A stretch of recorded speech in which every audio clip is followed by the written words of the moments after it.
الكتاب فلا تعقلون. وقال الرسول الكريم صلى الله عليه وسلم: من قرأ حرفا من كتاب الله فله به حسنة والحسنة بأجر أمثالها. لا أقول ألف لام ميم حرف، بل ألف حرف ولام حرف وميم حرف. إلى آخر الحديث. رواه الترمذي. وقد جاء في الحديث عن سعد بن هشام رضي الله عنه قال: سألت عائشة رضي الله عنها عن خلق رسول الله صلى الله عليه وسلم قالت: كان خلقه القرآن. رواه أحمد ومسلم وغيره. وقال الشاعر باللغة الأردية: वो जमाने में मुअज़्ज़ज़ थे मुसलमान होकर, वो जमाने में मुअज़्ज़ज़ थे मुसलमान होकर, और आज हम खार हुए तारीखे कुरान होकर। শ্রদ্ধেয় সুযোগ্য সম্মানিত এই জালসার দুই সভাপতি মহাশয় মাওলানা ফজিলাতুল শেখ মুজাম্মিলুল হক আল মাদানী হাফিজাহুল্লাহ, তিনিও আমার শিক্ষক আলহামদুলিল্লাহ, এবং ফজিলাতুল শেখ মাওলানা আবু তাহের সালাফি হাফিজাহুল্লাহ, তিনিও আমার শিক্ষক। আমি আপনাদের এই জামিয়ার ছাত্র। আপনারা এই মাদ্রাসাটা ছোট মনে করবেন না। দেখেন, এই মাদ্রাসার অনেক ছাত্র আছে, অনেক আলেম হয়েছে যারা পুরো পশ্চিম বাংলাতে ছড়িয়ে আছে বিভিন্ন জায়গাতে। আপনি আলেমদের সাথে সাক্ষাৎ করুন। কোথায় ফারাগাত? আব্দুল্লাহপুর মাদ্রাসা। আবার অনেকে আছে যে কিশোরগঞ্জ থেকে ফারাগাত করেছে, অনেকে আছে যে দারুল হাদিস জামিয়া আশারিয়া থেকে ফারাগাত করেছে, অনেকে আছে জামিয়া মুহাম্মাদিয়া থেকে ফারাগাত করেছে, অনেকে আছে জামিয়া সালাফিয়া বেনারস থেকে ফারাগাত করেছে, অনেকে আছে যে জামিয়া ফাইজিয়াম থেকে ফারাগাত করেছে। কিন্তু তারা অনেকেই, অধিকাংশ তারা এখান থেকে পড়ে ওখানে যে ফারাগাত করেছে। বুঝতে পারলেন? তো আপনাদের এখানকারই তৈরি ছাত্র আলহামদুলিল্লাহ। তো আমি ওইখানে ছাত্র। আপনারা আমার বক্তব্য মন দিয়ে শ্রবণ করবেন, ইনশাআল্লাহ অনেক উপকৃত হবেন ইনশাআল্লাহ। প্রিয় ভাই আমার, আজকে আমার বক্তব্য হচ্ছে যে হালিল ফাহমু জরুরিয়্যুন লিতিলাওয়াতিল কুরআন, क्या कुरान को समझकर पढ़ना जरूरी है? আল কুরআন বুঝে পড়া কি আবশ্যক? এ বিষয়ে আমি কিছু কথা বলবো খুবই সংক্ষিপ্ত আকারে। আপনারা আমার বক্তব্য মন দিয়ে শ্রবণ করবেন, ইনশাআল্লাহ উপকৃত হবেন ইনশাআল্লাহ। প্রিয় ভাই আমার, আল্লাহ সুবহানাহু ওয়া তাআলা তিনি পবিত্র গ্রন্থ আল কুরআন সূরা বাকারা সূরা নম্বর 2, সূরার নাম সূরাতুল বাকারা এবং আয়াত নম্বর 44 এ আল্লাহ রাব্বুল আলামিন বলেছেন: ওয়া আনতুম তাতলুনাল কিতাবা ফালা তা'কিলুন। তোমরা পবিত্র গ্রন্থ আল কুরআন তেলাওয়াত করছো, অথচ কোরআন কি তোমরা বুঝো না? অতএব আমরা বুঝতে পারলাম যে আল্লাহ সুবহানাহু ওয়া তাআলা তিনি কোরআন তেলাওয়াত করার সাথে সাথে আল কুরআন বুঝার ইঙ্গিত দিলেন, ইশারা দিলেন। এই আয়াত থেকে আমরা এটা বুঝতে পারলাম। তাই কোরআন শুধু তুতাবাকির মধ্যে পড়ার মধ্যে সীমাবদ্ধ রাখলেই হবে না, বরং এই আল কোরআনকে নিজের মাতৃভাষায় বুঝতে হবে। আপনি যদি উর্দু ভাষার হন তাহলে উর্দুতে আপনাকে বুঝতে হবে কোরআনকে, আপনি যদি হিন্দি ভাষী হন তাহলে হিন্দি ভাষায় আপনাকে কোরআন শিখতে হবে, আপনি যদি বাংলা ভাষী হন তাহলে আপনাকে বাংলাতে শিখতে হবে। মোট কথা, যেই ভাষা আপনার কাছে সহজ সেই ভাষাতে আপনাকে নিজের মাতৃভাষায় এই আল কোরআনকে শিখতে হবে।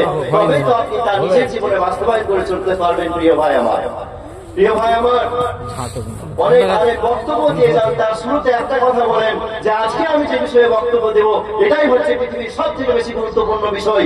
কিন্তু আমি বলবো যে না, আজকে আমি যে বিষয়ে বক্তব্য দেব এটাই হচ্ছে পৃথিবীর সব থেকে বেশি গুরুত্বপূর্ণ বিষয়। আর এটা আমার মুখের কথা নয়, আমি দলিল দেবো, একাধিক দলিল। আপনারা দলিল পেয়ে যাবেন প্রমাণ ইনশাআল্লাহ। প্রিয় ভাই আমার, আপনি যদি বলেন পবিত্র গ্রন্থ আল কুরআন সূরা নম্বর 6, সূরার নাম সূরাতুল আনআম এবং আয়াত নম্বর 38, আল্লাহ রাব্বুল আলামিন বলেছেন যে মা ফাররাতনা ফিল কিতাবি মিন শাই, আমি এই মহাগ্রন্থ আল কোরআনের মধ্যে কোনো কিছুই বর্ণনা করতে ছাড়িনি। কে বললেন? আল্লাহ রাব্বুল আলামিন বললেন যে এই কোরআনের মধ্যে কোনো কিছুই বর্ণনা করতে ছাড়িনি। ঠিক একই ভাবে আপনি যদি পড়েন সূরা নম্বর সূরার নাম সূরাতুন নাহল এবং আয়াত নম্বর 89, আল্লাহ রাব্বুল আলামিন বলেছেন তিবয়ানান লিকুল্লি শাই, এই মহাগ্রন্থ আল কোরআনের মধ্যে সমস্ত কিছুর বর্ণনা রয়েছে। এই দুটি সূরা থেকে দুটি আয়াত দ্বারা সুস্পষ্টভাবে প্রমাণিত যে কোরআনের মধ্যে আপনি আপনার জীবনের সমস্ত রকমের সমস্যার সমাধান পেয়ে যাবেন।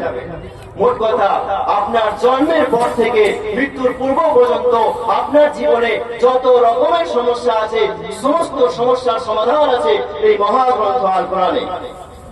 যদি কোনো আলেম এখানে বক্তব্য দিয়ে যান তাওহীদ সম্পর্কে, কোনো আলেম যদি বক্তব্য দিয়ে যান শিরক সম্পর্কে, কোনো আলেম যদি বক্তব্য দিয়ে যান বিদআত সম্পর্কে, কোনো আলেম যদি বক্তব্য দিয়ে যান জন্ম সম্পর্কে, বিবাহ সম্পর্কে, ইত্যাদি ইত্যাদি, মানুষের জন্মের পর থেকে মৃত্যুর পূর্ব পর্যন্ত যত বিষয় আছে সমস্ত বিষয় আপনি পেয়ে যাবেন মহাগ্রন্থ আল কোরআনের মধ্যে। এজন্যই এই আল কোরআন নিজের মাতৃভাষায় বোঝার গুরুত্ব এত বেশি। যখনই আপনি কোরআন সম্পূর্ণরূপে নিজের মাতৃভাষায় জেনে নেবেন তখন পৃথিবীর সমস্ত বিষয়ে আপনার মধ্যে জ্ঞান আসবে ইনশাআল্লাহ। বুঝতে পারলেন? এজন্য সব থেকে বেশি গুরুত্ব হচ্ছে আল কোরআনকে নিজের মাতৃভাষায় বোঝা। কেননা আপনার সামনে যে আলেম বক্তব্য দিয়ে যাবে তিনি যে বলে গেলেন আমি যে বিষয়ে বক্তব্য দেবো এটাই সব থেকে বেশি গুরুত্বপূর্ণ বিষয়, সে বিষয়েও কিন্তু এই আল কোরআনের মধ্যে আলোচনা করা হয়েছে। কেননা আল্লাহ রাব্বুল আলামিন কি বললেন? আমি এই কোরআনের মধ্যে কোনো কিছু বর্ণনা করতে ছাড়িনি। আর একটা সূরায় কি বললেন? যে কোরআনের মধ্যে সমস্ত কিছুর বর্ণনা রয়েছে। আপনারা জ্ঞানী ব্যক্তি, বাস্তব উদাহরণ দিলে সহজে বুঝতে পারবেন।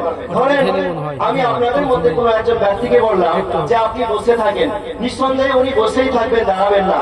আর একজন ব্যক্তিকে বললাম যে আপনি দাঁড়াবেন না, তো উনি দাঁড়াবেন না, উনিও বসে থাকবেন। দুটি কথার অর্থ হলো একই। ঠিক একইভাবে আল্লাহ সুবহানাহু ওয়া তাআলা তিনি বললেন যে আমি এই কোরআনের মধ্যে কোনো কিছুই বর্ণনা করতে ছাড়িনি। আর এক স্থানে বললেন সমস্ত কিছুর বর্ণনা রয়েছে এই কোরআনের মধ্যে। তার মানে কথার অর্থ একই। অতএব প্রিয় ভাই আমার, আমরা বুঝতে পারলাম যে মহাগ্রন্থ আল কোরআনকে যদি আমরা নিজের মাতৃভাষায় জানি তাহলে উলামা ইকরামগণ যে বিষয়ে বক্তব্য দেন না কেন সমস্ত বিষয়ে জ্ঞান আপনি কোরআন থেকে পেয়ে যাবেন। এই জন্য মহাগ্রন্থ আল কোরআনকে নিজের মাতৃভাষায় জানার গুরুত্ব এত বেশি। শুধু এতটাই নয়, আল্লাহ এবং আল্লাহ রাসূল সাল্লাল্লাহু আলাইহি ওয়াসাল্লাম ইসলামের যে কথাটাকে একটা কথাকে বারবার ঘুরিয়ে বলছেন, রিপিট করে বলছেন, তার অর্থ হলো এই যে ইসলামে তার গুরুত্ব অনেক অনেক বেশি। আসুন আমরা জেনে নিই যে ইসলামে কোন জিনিসের গুরুত্ব বেশি। আল্লাহ সুবহানাহু ওয়া তাআলা তিনি পবিত্র গ্রন্থ আল কোরআন সূরা নম্বর 54, সূরার নাম সূরাতুল কমর, আয়াত নাম্বার 17, 22, 32, 40, সূরা কমরের চারটি স্থানে আল্লাহ রাব্বুল আলামিন বললেন ওয়ালাকাদ ইয়াসসারনাল কুরআনা লিযিকরি ফাহাল মিন মুদ্দাকির, অবশ্যই আমি এই মহাগ্রন্থ আল কোরআনকে সহজ সরল করেছি, কেউ কি আছে যে কোরআন থেকে শিক্ষা নেবে? প্রিয় ভাই আমার, আপনাদের মধ্যে কেউ কোরআনকে নিজের মাতৃভাষায় জানার চেষ্টা করছেন আর পাশে থেকে কোনো একজন ব্যক্তি বলছেন যে এটা আলেমদের কাজ, তুমি কোরআন বুঝতে পারবে না, শিখো না, এটা হচ্ছে পাক্কা শয়তান। কেন? আল্লাহ সুবহানাহু ওয়া তাআলা তিনি পবিত্র গ্রন্থ আল কোরআন সূরা নম্বর 114 সূরা নাসে বলেছেন যে শয়তান কাদের মধ্যে থেকে হয়? আল্লাযী ইউসবিসু ফি সুদুরিন নাস মিনাল জিন্নাতি ওয়ান নাস, মানুষের মধ্যে থেকেও শয়তান হয় এবং জিনদের মধ্যে থেকেও শয়তান হয়। বুঝতে পারলেন? তো মানুষ নাকি শয়তান? আল্লাহ বলছেন আমি সহজ সরল করেছি, কেউ কি আছে যে কোরআন থেকে উপদেশ নেবে, কোরআন থেকে শিক্ষা নেবে? আর ওই ব্যক্তি বলছে কোরআন কঠিন। বুঝতে পারছেন? এটা হচ্ছে শয়তানি ওয়াসওয়াসা। অতএব প্রিয় ভাই আমার, কোরআনকে নিজের মাতৃভাষায় জানার চেষ্টা করুন, নচেৎ কাল কিয়ামতের দিবসে মহান আল্লাহর কাছে জবাবদিহি হতে হবে। প্রিয় ভাই আমার, এই ইসলামী শিক্ষা অর্জন করা ফরজ, আর আপনি এই কোরআন শিক্ষা থেকে দূরে থাকবেন। প্রিয় ভাই আমার, আপনি যদি নিজে এই ইসলামী শিক্ষা অর্জন না করেন তাহলে নিজের সন্তানদেরকে ইসলামী শিক্ষা দেন। এই কোরআনকে নিজের মাতৃভাষায় শেখার জন্য আপনি নিজের সন্তানকে মাদ্রাসাতে পাঠান। যদি এই কাজ না করেন তাহলে কিন্তু আপনি ক্ষতিগ্রস্ত হবেন। কেমন ভাবে? প্রিয় ভাই আমার, আপনি মৃত্যুবরণ করবেন, আপনার ডেড বডি পড়ে থাকবে, জমি জায়গা নিয়ে মারপিট শুরু করে দেবে। আপনার জন্য দোয়া করা তো দূরের কথা। জানেন আমরা ইসলাম থেকে কত দূরে? একজন হাইকোর্টের উকিল তিনি তার পিতার মৃত্যু জানাজায় উপস্থিত হয়ে তিনি জানাজার সালাত আদায় করছেন। ইমাম সাহেব তিনি জানাজার সালাত পড়াচ্ছেন, আর সেই উকিল সাহেব অঝোর কান্না করছেন, কান্নায় ভেঙে পড়ছেন। তারপরে জানাজার সালাত শেষে ইমাম সাহেব বলছেন যে উকিল সাহেব, আপনার নিজের পিতা কষ্ট হওয়াটা স্বাভাবিক, আপনি ধৈর্য ধরুন, আপনি সবর করেন, আপনি নিজের পিতার জন্য দোয়া করেন। তখন সেই উকিল সাহেব কি বলছেন জানেন? মৌলানা সাহেব, আমি এই জন্য কান্না করছি না যে আমার পিতা মৃত্যুবরণ করেছে, হ্যাঁ এই জন্য আমার কষ্ট তো হচ্ছে ঠিকই, কিন্তু আমার পিতার অবদান এত বেশি, এত বেশি, আমার পিতা আমাকে এত বেশি শিক্ষা দিয়েছে, আমার পিতার অবদান এত বেশি আছে যে আমাকে শিক্ষা দিয়ে দিয়ে আজকে এত বেশি শিক্ষিত করে তুলেছে যে বর্তমানে আজকে আমি হাইকোর্টের উকিল, বর্তমানে হাইকোর্টের উকিল।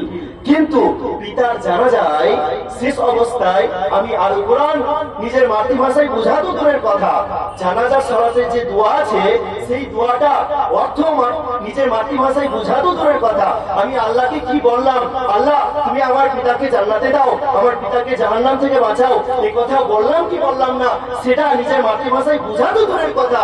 আমি এত শিক্ষিত হয়ে উঠেছি যে আমি বর্তমানে হাইকোর্টের উকিল, কিন্তু জানাজার সালাতের যে দোয়া আছে সেই দোয়াটুকু পর্যন্ত আমার মুখস্থ নেই। বুঝতে পারছেন কি অবস্থা? আপনি দুনিয়াবী শিক্ষা দিয়ে দিয়ে আপনার সন্তানকে এত বেশি শিক্ষিত করে তুলছেন, কিন্তু সেই শেষ বেলায় আপনার সন্তানের অবদান আপনার প্রতি জিরো, কিছুই থাকবে না। এজন্য আপনি একেবারে চিন্তা করুন যে আপনি কোথায় চলে যাচ্ছেন। আপনি নিজের সন্তানকে মাদ্রাসায় দিন। আমি একটা জিনিস লক্ষ্য করছি যে আমি যখন এই মাদ্রাসায় পড়াশোনা করেছি, বা আমি আমাদের বর্তমানে শেখ আব্দুল হামিদ আল মাদানী হাফিজাহুল্লাহ ওনার মাদ্রাসায় পড়াশোনা করেছি, তারপরে কিশনগঞ্জ মাদ্রাসায় পড়াশোনা করেছি। আমি যে মাদ্রাসাগুলোতে পড়াশোনা করেছি আমি দেখেছি যে যেই গ্রামে মাদ্রাসা এত বড় শিক্ষা প্রতিষ্ঠান, সেই মাদ্রাসা সেই গ্রামের ছাত্র কিন্তু নেই। বড় দুঃখ লাগে। আপনারা নিজেদের অর্থ দিয়ে মাদ্রাসার সহযোগিতা করছেন, আলহামদুলিল্লাহ, কিন্তু মাদ্রাসার সহযোগিতা শুধুমাত্র অর্থ দিয়ে হয় না, আপনার বাড়ির ছেলে দিয়ে, আপনার সন্তানকে এই মাদ্রাসায় ভর্তি দিয়ে, এটাও এক প্রকার সহযোগিতা। আল্লাহ সুবহানাহু ওয়া তাআলা তিনি পবিত্র গ্রন্থ আল কোরআন সূরা নম্বর 5 সূরাতুল মাইদা এবং আয়াত নম্বর 2 আল্লাহ রাব্বুল আলামিন বলেছেন, ওয়া তাআওয়ানু আলাল বিররি ওয়াত তাকওয়া, তোমরা নেকি ও সওয়াবের কাজে, তাকওয়ার কাজে পরস্পর একে অপরের সহযোগিতা করো। প্রিয় ভাই আমার, আমরা কোরআনের শিক্ষা থেকে কত দূরে, আপনাকে একটা বাস্তব উদাহরণ দিচ্ছি, তাহলে আপনারা বুঝতে পারবেন। দেখেন, সমাজের ছোট ছোট বাচ্চা ছেলে মেয়েদেরকে যদি আমরা বলি, বাবু তুমি কোন ক্লাসে পড়ো, তখন সেই ছাত্র অথবা ছাত্রী উত্তরে বলবে আমি ক্লাস 4-এ পড়ি। আবার আপনি প্রশ্ন করুন 2 বছর পরে, 3 বছর পরে প্রশ্ন করুন, বাবু তুমি কোন ক্লাসে পড়ো, তখন সেই ছাত্র অথবা ছাত্রী উত্তরে বলছে আমি ক্লাস 4-এ পড়ি। তারপরে আবার 5 বছর পরে আপনি জিজ্ঞেস করছেন, বাবু তুমি কোন ক্লাসে পড়ো, তখন সেই ছাত্র অথবা ছাত্রী উত্তরে বলছে আমি ক্লাস 4-এ পড়ি। আচ্ছা বলেন, এই সমস্ত ছাত্র ছাত্রীদের প্রতি যারা পরস্পর একটা ক্লাসে 5 বছর ফেল করে থাকে, আমরা সমাজের মানুষরা সেই ছাত্র ছাত্রীদেরকে বিভিন্ন রকম কটু কথা বলে, মন্দ ভাষা বলে, লজ্জাদায়ক কথা বলে আমরা তাদেরকে অনেক কষ্ট দিয়ে থাকি, লজ্জা দিয়ে থাকি, ছিছি করে থাকি, কত রকমের লজ্জাদায়ক কথা বলি বলেন। কিন্তু আপনি কি একটা বারও ভেবে দেখেছেন? আমি যদি আপনাকে প্রশ্ন করি যে প্রিয় ভাই আমার, এই মহাগ্রন্থ আল কোরআন নিজের মাতৃভাষায় বোঝা তো দূরের কথা, আপনি নিজের বুকে হাত রেখে বলুন যে কোরআন থেকে আপনার কয়টি সূরা মুখস্থ আছে, তখন আপনি বলবেন, মাওলানা সাহেব আমরা যখন 10 বছর বয়স ছিল, 15 বছর বয়স ছিল, তখন মক্তবে মাদ্রাসাতে আমরা 10টি সূরা মুখস্থ করেছিলাম, এখন অলরেডি 5টি সূরা ভুলে গেছি, আর মাত্র 5টি সূরা মুখস্থ আছে। যদি আপনার বয়স জিজ্ঞেস করা হয় বর্তমানে আপনার বয়স কত, কেউ বলবেন আমার বয়স 40, কেউ বলবেন 45, কেউ বলবেন 50, কেউ বলবেন 55, কেউ বলবেন 60, 65 ইত্যাদি ইত্যাদি। আচ্ছা আপনি একটু হিসাব করে দেখুন যে আপনি একটা ক্লাসেই থাকা তো দূরের কথা, আপনি ক্লাস 4 থেকে কেজি 1-এ নেমে যাচ্ছেন, আর এটাও কিন্তু 5 বছরের জন্য নয়, বরং 20 বছর, 25 বছর, 30 বছর থেকে আপনার উন্নত নেই, আপনি অবনতি হয়ে যাচ্ছেন, আপনি ধ্বংসের দিকে, অন্ধকারের অধঃতলে ডুবে যাচ্ছেন, আপনি ইসলামী শিক্ষা অর্জন করেননি, আর আপনি সফলতা চাইছেন। বুঝতে পারছেন আমরা ইসলাম থেকে কত দূরে? সমাজের ছোট ছোট ছেলে মেয়েদেরকে তারা যখন একটা ক্লাসে 3 বছর 5 বছর ফেল করে থাকে, তাদেরকে আমরা লজ্জা দিয়ে থাকি, আমরা নিজেরা নিজেদেরকে ছিছি করি না, নিজেকে নিয়ে কেন লজ্জিত হয় না, একটা বারো কেন ভাবি না যে আমরা ইসলাম থেকে কত দূরে? আমরা তো কোরআন বুঝি না, নিজের মাতৃভাষায় কোরআন তো বুঝি না, অথচ আলহামদুলিল্লাহ সুবহানাল্লাহ আপনি আল কোরআন সমস্ত ভাষায় পেয়ে যাবেন। আপনি কোন ভাষায় নেবেন? বাংলা ভাষায়, আপনি উর্দু ভাষায়, হিন্দি ভাষায় কোরআনের তাফসীর নেবেন, কোরআনের অনুবাদ আপনি কোন ভাষায় নেবেন? ইংরেজি ভাষায়। আলহামদুলিল্লাহ সুবহানাল্লাহ সমস্ত ভাষায় এই মহাগ্রন্থ আল কোরআনের অনুবাদ আপনি পেয়ে যাবেন। আপনি নিজের মাতৃভাষায় কোরআনকে জানুন, নচেত আপনি কোরআনকে নিজের জীবনে কিভাবে বাস্তবায়ন করবেন? প্রিয় ভাই আমার, আপনারা জ্ঞানী ব্যক্তি বাস্তব উদাহরণ দিলে সহজে বুঝতে পারবেন। এই পৃথিবীতে সর্বপ্রথম যখন ফ্রিজ এবং এসি এসেছিল, সেই ফ্রিজ এবং এসি থেকে আমাদের কি উপকার হয়, সেই উপকার জানার পর ফ্রিজ ও এসি কিভাবে ইউজ করতে হয়, কিভাবে ইস্তেমাল করতে হয়, কিভাবে চালাতে হয়, তা জানার জন্য আমরা আগ্রহী হয়ে পড়লাম এবং খুবই তাড়াতাড়ি, খুবই দ্রুত আমরা শিখে গেলাম যে ফ্রিজ কিভাবে চালাতে হবে। কেন? দুনিয়ার সামান্য গরম থেকে বাঁচার জন্য। কিন্তু সেই জাহান্নামের আগুনের তাপমাত্রা কত বেশি হবে? আপনি কি সেই জাহান্নামের আগুনের তাপমাত্রা থেকে বাঁচার জন্য আপনি নিজের জীবনকে এই পৃথিবীতে কিভাবে পরিচালনা করবেন, কোরআন অনুযায়ী পরিচালনা কিভাবে করবেন, যদি কোরআনকে নিজের মাতৃভাষায় না জানেন? বুঝতে পারছেন? আর আপনি আশা রাখছেন যে আপনি জাহান্নাম থেকে পরিত্রাণ পাবেন, আপনি আশা রাখছেন আপনি জান্নাতে প্রবেশ করবেন। এটা কিভাবে সম্ভব যদি আপনি কোরআনকে নিজের মাতৃভাষায় না জানেন? প্রিয় ভাই আমার, মহান আল্লাহ পবিত্র গ্রন্থ আল কোরআনে একাধিক স্থানে বলেছেন, যেমন সূরা মুহাম্মদ 47 নম্বর সূরা 24 নম্বর আয়াতে আল্লাহ রাব্বুল আলামিন বলেছেন, আফালা ইয়াতাদাব্বারুনাল কুরআন আম আলা কুলুবিন আফকালুহা আম আলা কুলুবিন আকফালুহা। সুবহানাল্লাহ। আল্লাহ সুবহানাহু ওয়া তাআলা বলেন যে মানুষ কি কোরআন সম্পর্কে এজন্য চিন্তা বিবেচনা করে না যে তাদের অন্তরে তালা দেওয়া হয়েছে, তাদের অন্তরে মোহর লাগিয়ে দেওয়া হয়েছে? তার মানে আল্লাহ বলতে চাইছেন, আমি তো মানুষের অন্তরে তালা দিইনি, তারপরও কেন তারা কোরআনকে নিয়ে চিন্তা বিবেচনা করে না? আপনি কোরআনকে নিয়ে চিন্তা বিবেচনা কিভাবে করবেন যদি আপনি কোরআনের অর্থই না বুঝেন? সম্পূর্ণ কোরআনকে নিজের মাতৃভাষায় জানতে হবে, শিখতে হবে, নচেত আপনি কোরআনকে নিজের জীবনে বাস্তবায়ন করতে পারবেন না। প্রিয় ভাই আমার, সহিহুল জামে হাদিস নাম্বার 4811 নম্বর হাদিসে উল্লেখ আছে, আন সাদ ইবনে হিশাম রাদিয়াল্লাহু আনহু قال سألت عائشة رضي الله عنها عن خلق رسول الله صلى الله عليه وسلم قالت كان خلقه القرآن। সাহাবী সাদ বিন হিশাম রাদিয়াল্লাহু আনহু তিনি বলছেন, আমি বিশ্বনবী সাল্লাল্লাহু আলাইহি ওয়াসাল্লামের গৃহিণী রাসূলুল্লাহ সাল্লাল্লাহু আলাইহি ওয়াসাল্লামের স্ত্রী মা আয়েশা রাদিয়াল্লাহু আনহাকে প্রশ্ন করলাম যে রাসূলুল্লাহ সাল্লাল্লাহু আলাইহি ওয়াসাল্লামের আখলাক, চরিত্র, ব্যবহার কেমন ছিল? তখন উত্তরে তিনি বললেন, মা আয়েশা রাদিয়াল্লাহু আনহা বললেন, ক্বালাত কানা খুলুকুহু আল কুরআন। রাসূলুল্লাহ সাল্লাল্লাহু আলাইহি ওয়াসাল্লামের আখলাক, চরিত্র, ব্যবহার ছিল কোরআনের মতো। অতএব প্রিয় ভাই আমার, আল্লাহ সুবহানাহু ওয়া তাআলা তিনি পবিত্র গ্রন্থ আল কোরআন 33 নম্বর সূরা আহজাব আয়াত নম্বর 21 যে বলেছেন, লাকাদ কানা লাকুম ফি রাসূলিল্লাহি উসওয়াতুন হাসানাহ। অবশ্যই বিশ্বনবী সাল্লাল্লাহু আলাইহি ওয়াসাল্লামের জীবনই হলো তোমাদের জন্য উত্তম আদর্শ। তো আপনি যদি নিজের উত্তম আদর্শ হিসেবে বিশ্বনবী সাল্লাল্লাহু আলাইহি ওয়াসাল্লামকে বেছে নেন আর আপনি যদি কোরআনের অর্থ না বুঝেন, তাহলে কিভাবে বিশ্বনবী সাল্লাল্লাহু আলাইহি ওয়াসাল্লামের আদর্শকে, রাসূলুল্লাহ সাল্লাল্লাহু আলাইহি ওয়াসাল্লামের আখলাক, চরিত্র, ব্যবহার নিজের জীবনে বাস্তবায়ন করে চলবেন? এটা অসম্ভব, নামুমকিন, ইম্পসিবল। প্রিয় ভাই আমার, তাই আসুন আমরা কোরআনকে নিজের মাতৃভাষায় জানবো, বুঝবো, তবে আমরা সাকসেস হব, সফল হব। প্রিয় ভাই আমার, আমার একটা কথা মনে পড়ে গেল। আমার ওয়াইফ আমাকে একদিন বলছেন যে, শুনছো, আমরা যখন ছোট ছিলাম তখন আমার আব্বু 2 টাকা না দিলে আমরা স্কুলে যেতাম না, বাচ্চা মেয়ে। তো আমি বললাম, ও আচ্ছা। আমার স্ত্রী বলছে, একদিন হয়েছে কি, আমার আব্বু আমাকে 10 টাকা দিচ্ছে, আমি বলছি আমাকে 2 টাকাই দিতে হবে। আমি অনেক অনুরোধ করলাম, অনেক রিকোয়েস্ট করলাম, তারপরও কিন্তু আমার আব্বু বললেন যে আমার কাছে 2 টাকা খুচরো নেই, 10 টাকাই দিলেন। তারপরে আমি সেই 10 টাকাটা নিয়ে রাগ করে ছিঁড়ে ফেলে দিলাম। এই কথা শুনে আমি অনেক হেসেছিলাম। প্রিয় ভাই আমার, এই উদাহরণটি শোনানোর উদ্দেশ্য এই নয় যে আমি আপনাদেরকে হাসাবো, বরং এই উদাহরণ থেকে অনেক কিছু শিক্ষার আছে। আপনি বুঝতে পারবেন যে আপনি ইসলাম থেকে কত দূরে। প্রিয় ভাই আমার, যেমন ছোট ছোট বাচ্চা, ছেলে মেয়েরা, তারা যেমন 2 টাকার মূল্য, 10 টাকার মূল্য বুঝে না, 2 টাকার দাম বেশি নাকি 10 টাকার দাম বেশি, এটা যেমন তারা বুঝে না, ছোট ছোট বাচ্চা, ছেলে মেয়েরা, ঠিক অনুরূপ ভাবে বর্তমানে আজকে আমরা মুসলিমরা আমরা ইসলামের গুরুত্ব বুঝি না। তার মূল কারণ হলো আমরা কোরআন থেকে দূরে। প্রিয় ভাই আমার, সাহাবায়ে কেরাম রাদিয়াল্লাহু আনহুম তারা কোরআনের আলোকে আলোকিত হয়ে তারা মুসলিম হয়ে সারা বিশ্বের শ্রেষ্ঠ ব্যক্তি হয়ে জীবিত ছিলেন এই পৃথিবীতে। কিন্তু আজকে আমরা পৃথিবীতে লাঞ্ছিত, ঘৃণিত, অপমানিত হয়েছি কোরআনকে ছেড়ে দিয়ে। আলহামদুলিল্লাহ সুবহান আলহামদুলিল্লাহ, আলহামদুলিল্লাহ সুবহান আলহামদুলিল্লাহ। আজ সারা বিশ্বে সব থেকে বেশি যে গ্রন্থ পাঠ করা হয় তা হচ্ছে এই মহাগ্রন্থ আল কোরআন। কিন্তু সারা বিশ্বে সব থেকে বেশি না বুঝে যে বইটি পড়া হয় তাও হচ্ছে এই মহাগ্রন্থ আল কোরআন। বড় দুঃখের বিষয়। প্রিয় ভাই আমার, আজকে আমরা মুসলিমরা সারা বিশ্বে লাঞ্ছিত। এজন্য উর্দু কবি বলেছেন, ওহ জমানে মে মুআজ্জাজ थे मुसलमान होकर, ओह जमाने में मुआज्जज थे मुसलमान होकर, और आज हम खार हुए तारिके बुरा होकर। সে যুগে সাহাবায়ে কিরাম রাদিয়াল্লাহু আনহুম তারা মুসলিম হয়ে সারা বিশ্বের শ্রেষ্ঠ ব্যক্তি হয়ে জীবিত ছিলেন।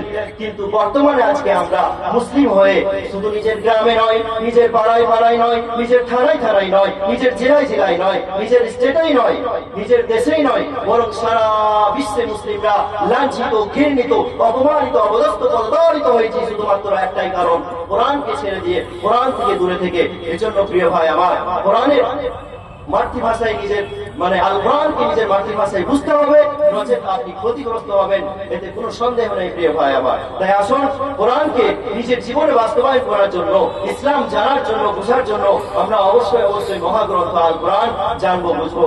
সময় কম থাকার জন্য আমি আন্তরিকভাবে দুঃখিত। এখান থেকে আমি আমার বক্তব্য ইতি করলাম।